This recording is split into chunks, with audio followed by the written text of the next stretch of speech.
શું ખરેખર મલ્હાર અને યશ સોની વચ્ચે કંઈ બરાબર નથી? મલ્હાર અને જાનકી વચ્ચે પણ કંઈક ખટરાક ચાલે છે? હકીકતમાં શું છે? હમણાંથી અફવાઓ છે કે આમાં કઈ રિયાલિટી છે? એની આપણે આગળ વિડીયોમાં વાત કરીશું. હેલો મિત્રો, હું છું અમિત. તમે જોઈ રહ્યા છો સિનેમા શો.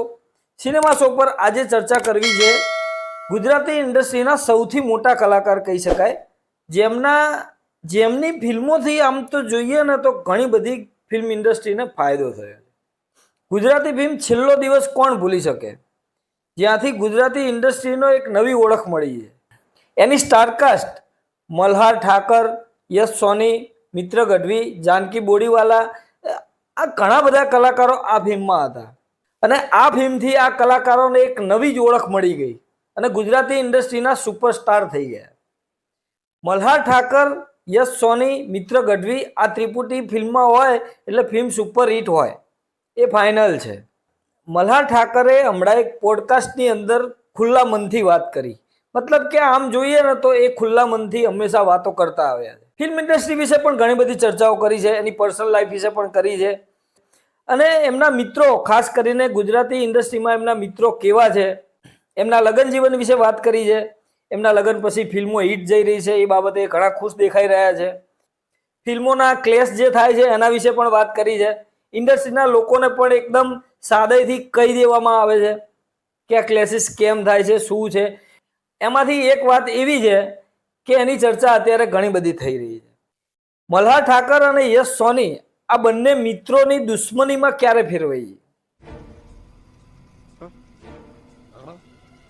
મતલબ કે પોડકાસ્ટની અંદર એમને સીધે સીધું કીધું છે કે યશ સોની અને જાનકી બોડીવાલાએ મને અનફોલો કર્યા છે.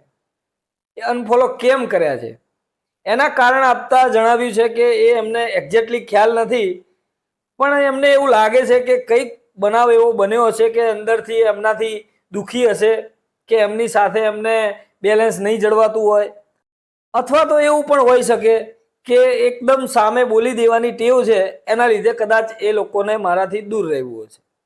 મલ્હાર ઠાકરે પોડકાસ્ટની અંદર એ પણ વાત કરી છે કે મલ્હાર અને જાનકી બોડીવાલા એમની ફિલ્મો કદાચ ક્યારેય સાથે નહીં આવે. હવે આમાં સત્ય શું છે એ એક્ઝેક્ટલી આપણને ખ્યાલ નથી, પણ આપણે એ જાણવાનો પ્રયાસ જરૂર કરવો જોઈએ કે મલ્હારના લગ્ન વખતે તો એ બધા લોકો સાથે હતા. આ વાતને લોકો નેગેટિવ રીતે પણ લઈ રહ્યા છે કે જાહેર મંચ પર આ કહેવું એ કેટલું યોગ્ય છે. પણ જે બી છે, મલ્હાર ઠાકર એક એવા વ્યક્તિ છે કે સીધે સીધું કહી દેવા વાળા છે. મને પણ એવો વ્યક્તિ ગમે છે. મને કોઈ એમ કહી દે ને સીધે સીધું કે ભાઈ તારા રિવ્યૂ નથી ગમતા, તો એ મને ગમશે, તો એમાં હું સુધારો કરીશ. એક બાજુ છે મલ્હાર અને આ બાજુ છે જાનકી બોડીવાલા અને યશ સોની. આ બંને મલ્હાર ઠાકરને ફોલો નથી કરતા. મલ્હાર ઠાકર પણ આ બંનેને ફોલો નથી કરતા. મતલબ કે એકબીજાને ફોલો નથી કરતા. તો એની પાછળનું કારણ શું હોઈ શકે? જે ચાલી રહ્યું છે અત્યારે કે દુશ્મની થઈ રહી છે. થંબનેલમાં આપણે જોયું કે બંને વચ્ચે દુશ્મની નથી થઈ. એ બંને લોકો એકબીજા સાથે બોલે છે, ચાલે છે, બધું જ છે. પણ પર્સનલી જે રીતે આપણે કનેક્ટ હોઈએ છીએ એટલે આપણે એવું માની શકીએ કે કદાચ ફિલ્મો સાથે ના કરી શકે. યશ સોની અને મલ્હારની ફિલ્મો સાથે આવે એમાં પબ્લિકને પણ મજા આવે છે. પણ હવે આ ઇસ્યુ બન્યો છે એને તમે કઈ રીતે જોઈ રહ્યા છો? શું આ બંનેની સાથે ફિલ્મો આવશે કે નહીં એ પણ એક સવાલ છે. મલ્હાર ઠાકર અને જાનકી બોડીવાલાની ફિલ્મ સાથે આવશે કે નહીં એ પણ સવાલ છે. અને આ બધા જ મિત્રો હવે બીજી કોઈ આવી ફિલ્મમાં સાથે જોવા મળશે કે નહીં એ પણ એક સવાલ છે. તમને આ બધા પ્રશ્નોને લઈને તમારા શું મંતવ્ય છે એ મને કોમેન્ટ બોક્સમાં જરૂરથી જણાવજો. આ લોકો એકબીજા સાથે વાતો તો કરી રહ્યા છે પણ પર્સનલ ફ્રેન્ડ નથી એવું તારણ આનાથી નીકળે છે.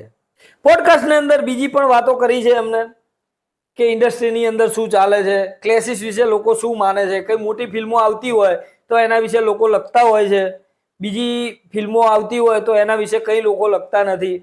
ગ્રુપિઝમ છે નથી, એ બધી જ વાતો પોડકાસ્ટની અંદર કરવામાં આવી છે. આ બધી વાતોને તમે કઈ રીતે લઈ રહ્યા છો એ મને કોમેન્ટ બોક્સમાં જરૂરથી કહેજો.